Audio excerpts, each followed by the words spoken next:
mtu utafsiri kile cha Mungu alichobeba. Ukibeba kitu kikubwa cha Mungu, jiandae kuwa na vita kubwa katika maisha yako. Unaweza ukaona unaonewa, unaweza ukaona kama shetani anakuonea, unaweza ukatafuta namna zote za kujitetea na kujisema na kujisimanga. Unaweza ukajiona ufai, ustahili. Usije ukafikiri ni wewe. Shetani hapigi mahali hamna uwekezaji wa Mungu. Biblia inasema nitaturiaje na huku ndani nina agizo.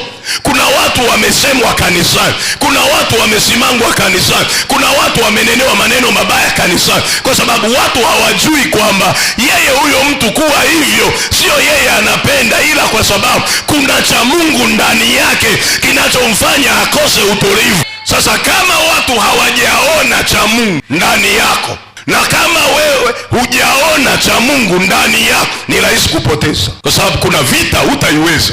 Wakati wao unajiona wa kawaida, ulimwengu wa roho wa giza unaona huyu ni mtu amebeba imani ya kuvusha wengine. Kwa hiyo hatuna haja na Tomaso, hatuna haja na Zebedayo. Sisi tuna shida na Petro, kwa sababu tumeshamuona Yesu anamtengeneza Petro ili akiondoka kakikundi kake aka tusikavuruge, ka fellowship tusikavuruge.